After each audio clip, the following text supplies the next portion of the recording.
as well how we communicate. And this is just an example of how I talk to the students, and that's part of what I'm researching, is the literacy, the film language they apply and how it changes, and the new knowledge they require. For example, the language of Second Life, of talking Fraps language. Nobody outside Second Life would maybe understand what this means, but my 14-year-old young students already use the new form of film language specifically to Second Life, or how to hide the URL so they can record without any of the toolbars.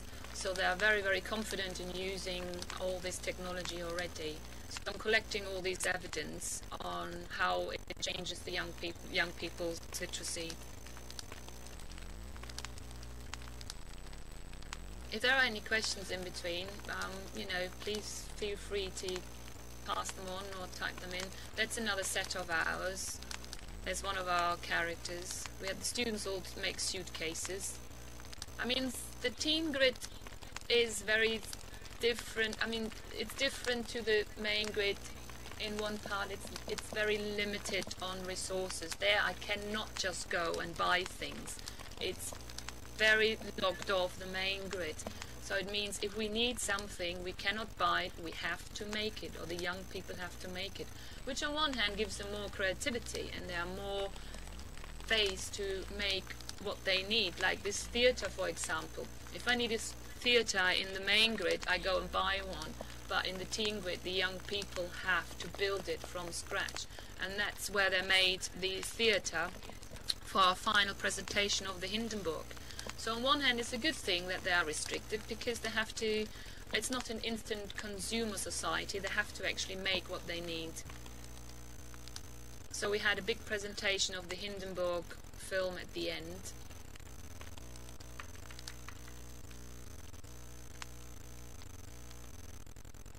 Yes, the filming path is one of the cameras I use. The filming path camera is my favorite actually, because it allows various film language. So you can have panning, tilting, you can have zooming in and zooming out. So it's a very practical camera. But unfortunately the young people can't use it because it's very tricky to get it into the teen grid. But there are other cameras available. There's the alt zoom camera you can pick up for free.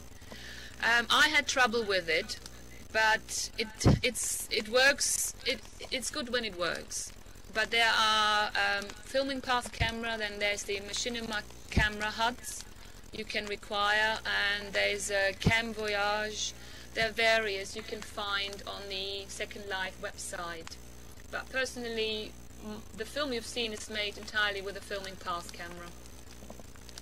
And there are various little other plugins you can require, or you can buy for different light setting, different camera angles as well. So the latest thing is lip sync is getting better, so you can buy attachment to your avatar, which then allows the avatar to speak. I don't know, is my mouth actually moving? I don't know if I have an attachment to my avatar, but I could have an attachment so my lips would fit with my words I'm saying now. So lip sync is getting better and better. The next poster just here is made by one of my young people for advertising Machinima in Scone Park. So let's see. Oh, there it's on the film set. Okay, so that's a Machinima in Teen Second Life. As a teacher and artist, I think filmmaking and virtual reality really offers amazing creative potential for young people. It offers the making of films, but as well it offers the film language. I think it's a fantastic teaching tool. We recently, after Scone Park was finished, unfortunately ran out of funding, I moved on to Collaborate, which is a huge entity organised by Wesley Field in Australia. So Collaborate is hosting huge islands in Teen Second Life, and we have got young people from all over the world So anybody interested in bringing some young people in, either contact me. I can give you Wesley Field contact details. We have schools in New Zealand, Australia, Japan, China, Spain, Portugal, yeah, UK. And we recently finished a 1920s sci-fi movie, which you can see on the Soberate website. Okay, reach potential young people. Yes, that's always a very interesting. Yeah, that's very interesting. How do we reach young people? Via schools. So we target schools to start with, and then teachers will have to bring in the students. That's one way of working, because the Teen Second Life I work in is all registered and safe. So every adult working with the young people is CRB checked. So we know that the young people are not at risk. But the open Teen Second Life, which is not run by an organization or university, any young person can register. So they can do that in their own time. But they will not be able to, for example, teleport to our island and collaborate. So they would have to register via Wesley Field in Australia. So it's really via the schools to, yes, the teachers definitely. We're still having trouble in the UK that not all schools are ready for Second Life. But it's entirely down to our local authorities and the schools to make Second Life available for their young people. I'm working with 20 schools at the moment, so they are all up to date with the technology, and it's been quite fascinating. Okay, Shiny, would you like to talk about our other example we've been involved with, how we use Second Life and Machinima to train teachers?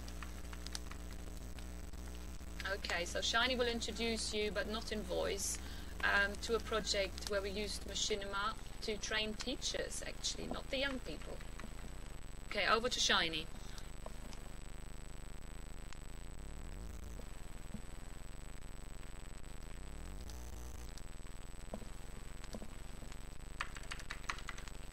Okay, where are you, Shiny? Okay, you're typing, okay.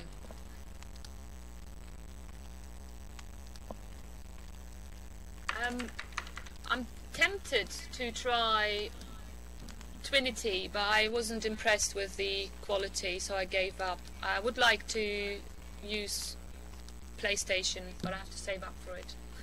Haven't got it yet. But yes, I would like to do some more Machinima working with other game platforms. Okay, Shiny, where are we? Oh, there's a link to a video we made.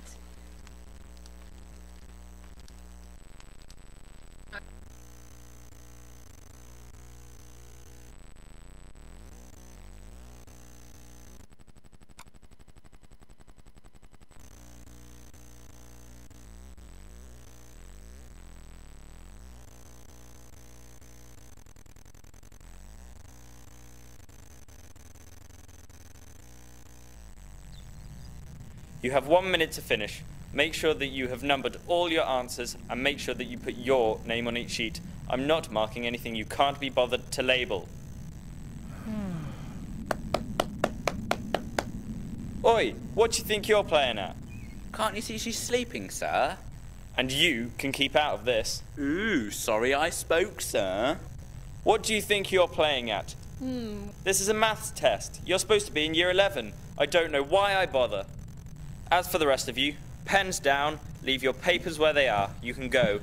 You stay where you are. I cannot believe this, Kelly. You've got exams in 8 weeks and you fall asleep in my lesson. Well, done some of it. Look, I finished the first 3. Done some of it isn't good enough, Kelly. You can't tell the GCSE exam board you've done some of it. You need to buck up your ideas if you want to pass this exam. You can't go out partying on a school night and expect to get away with it.